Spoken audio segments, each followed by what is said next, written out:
Hello everyone and welcome back to the Common Sense Crypto channel. As with you always, this is Rich doing another video today on XRP. So I hope you're all having a wonderful day today wherever you are in this great world. We're gonna talk about XRP. And once again, this is the one-day chart. We're sitting here at $1.37. Earlier today, XRP touched $1.27 because of this right here. U.S. airstrikes targeting military sites in Iran. And everybody rushed to put out videos and post all doom and gloom. Expect XRP now to hit under $1 before the end of the day. But something different happened. All of a sudden, XRP started breaking to the upside, and it went back into the green. And that was really strange because honestly, I thought, here we go, my buy order at 99 cents is going to get hit. And all of a sudden, crypto went in the opposite direction. Look at Bitcoin sitting just under 67K. And we're still following Bitcoin right now.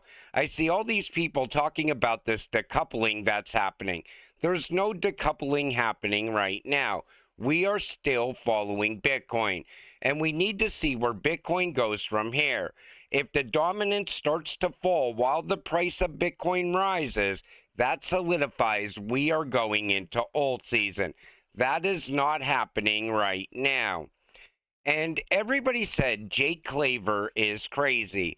But you know what? His timeline is still spot on.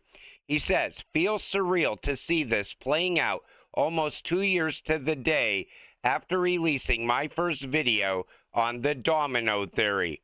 Breaking, the Strait of Hormuz is effectively closed. Japanese tankers turning back, Greek fleets rerouting, Saudi, Iraqi, and Emirati crude sitting still in the water. So if this conflict continues, we could see oil prices spike this week. But Jake is not wrong. The only thing wrong was his timeline. Take a listen to his domino theory explained. The domino theory, just a high level chain of events. Oil spikes, Japan raises interest rates, they rotate out of US treasuries and buy their own bonds. US bonds flood the market. We have the stablecoin bill passed here in the US. So we have banks and institutions that will soak up those treasuries as they flow onto the market because the demand here for issuing stablecoins will be high. It's around $2.3 trillion total globally. That is, foreign debt held outside the US treasuries that will flow back here. And guess what the amount of, estimated demand for stablecoins is? $2.3 trillion, exactly the same. So that'll be shored up. It'll shore up the bond market. But with the reverse carry trade unwinding at scale, you're going to see a haircut across markets. Anything risk on, risk off, it's not going to matter where your money is. There's going to be a repricing. So gold, again, I'm going to be unpopular. Same thing with silver. I think you're going to see a 50% drawdown both. But I do think it's going to be a big drop, huge drawdown. Bitcoin has the same problem. Bitcoin and gold, both big drawdowns. Tether is then depegged. So exchanges need other liquidity. And they're going to have to start utilizing XRP, just like in Shane Ellis's theory, to be able to settle inside of the exchange. Anyway, I think that there's less than 100 million left on the OTC desk. And the dark pools, I think we're right down to the end of it here. And that's why you're starting to see price move a little bit more aggressively for XRP. I do anticipate that we are going to see a BlackRock ETF or exchange traded product here in 2026 for XRP. And I do think that that'll add significant amounts of demand, but I think that's going to happen right at the opportune time. Again, when all of these other catalysts play out to be able to drive XRP's price up to then settle the back into the stock market and de-risk from all of the losses on Bitcoin and settled in real time. So again, if you haven't watched the domino theory, I've been talking about this for, 21 months. It'll be 2 years in March of this year ago that I put out the original domino theory and the thesis. So you still think that Jake is wrong? I think he might be wrong on just a couple of things.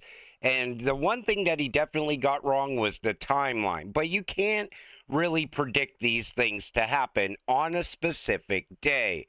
He also talks about Tether depegging, and we just witnessed Tether almost depegging recently.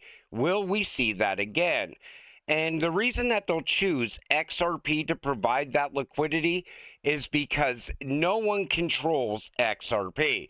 It's a global bridge currency that also delivers on-demand liquidity. His timeline might have been wrong, but he's definitely not crazy like people are saying.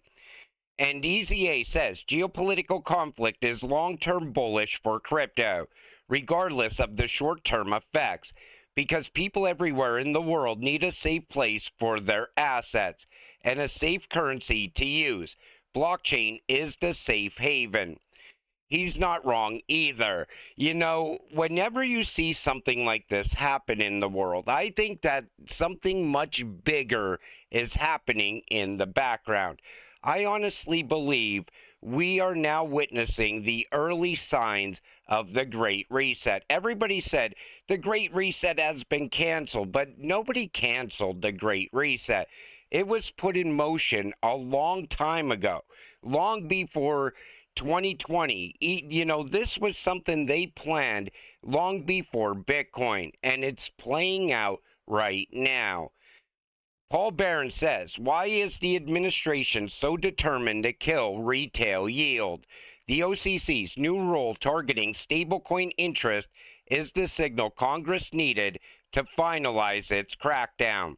In the middle of a massive layoff wave, they're stripping away a vital tool for regular people to keep their heads above water, protecting the big banks while the little guy gets squeezed. Dirty pull. You know, they don't want anyone to make money off of their money. It's the same reason that the bank doesn't give you anything on your money.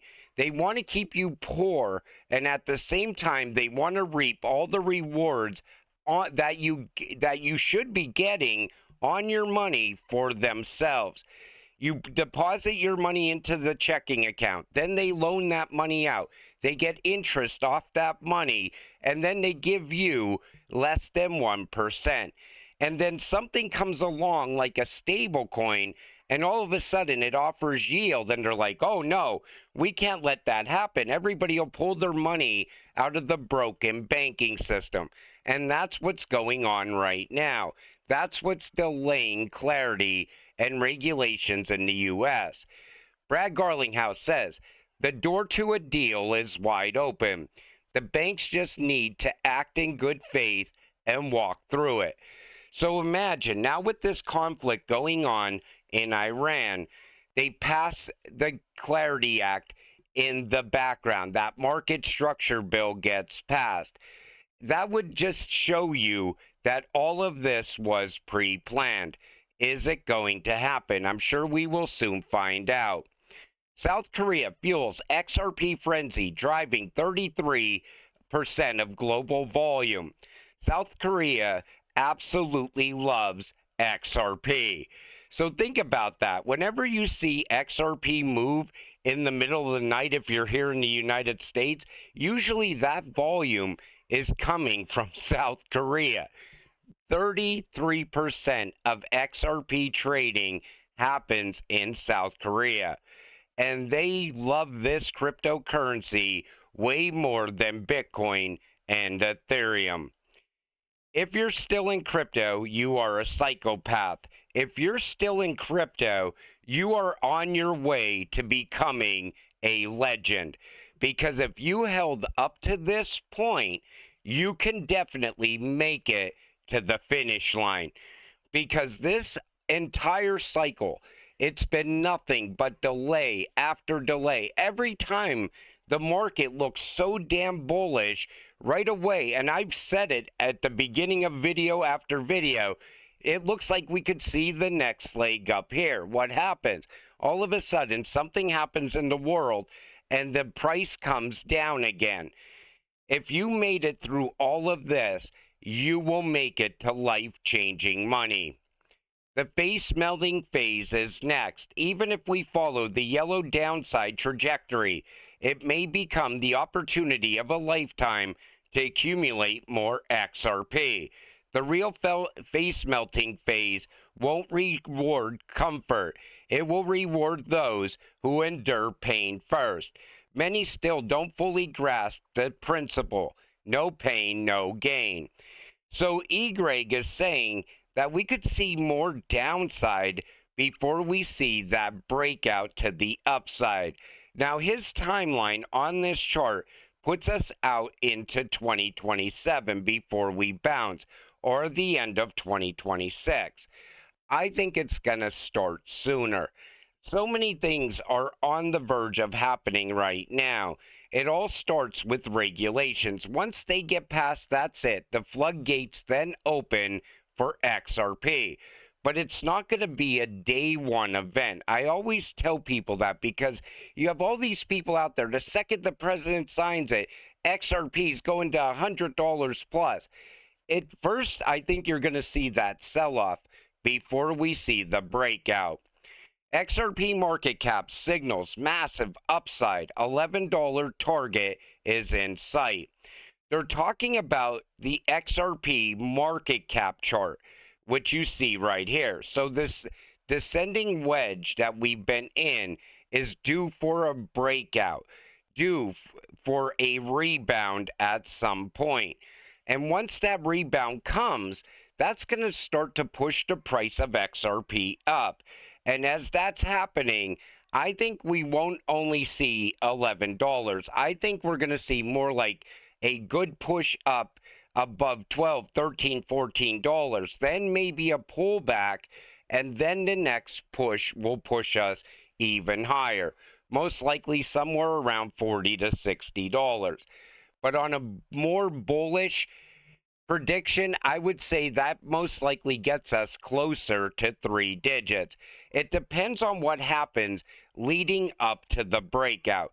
If we have regulations, we go higher. If tokenization starts to amp up, we go higher. If cross-border payments amp up, we go higher. If we see scarcity, we go higher. All of those things are going to be part of getting XRP above $100, because now everybody's predicting $100 XRP all of a sudden. Before, everybody was conservative. I don't even think we're going to see $10. Remember that? Now, all of a sudden, the narrative is starting to change. And I think people are getting more bullish on XRP because they're starting to see how it's all coming together. If you understand this cryptocurrency, what it's built to do, you see the puzzle pieces now. You know, a couple years ago, all of this was conspiracy theory. Remember, no bank was ever going to work with Ripple. No bank was ever going to hold XRP. We now know that banks are utilizing RippleNet and holding XRP as well. And all those old narratives from the past, they've been debunked along the way. And I think people are starting to realize that now. But when you look at this chart, it looks like we're about to see another move upward. I'm really hoping that happens. I want to see how the markets open on Monday morning as well, tomorrow, because that'll give us a better sign of where we go from here. I think it's way too early for people to be saying, oh, this is the breakout we've been waiting for. We're now in alt season. The price of XRP literally just touched $1.27. Now we're sitting a dime up from there, and people are acting like we're going to the moon. We don't know what's going to happen next. Whenever you see conflict, things could go in either direction. But let's see how it all plays out. And until it happens, stay patient, stay positive, and let's get rich together. With that said, I'm going to wrap up this video. I want to thank you all for watching. I appreciate all of you. I'll see you in the next one. Have a great night.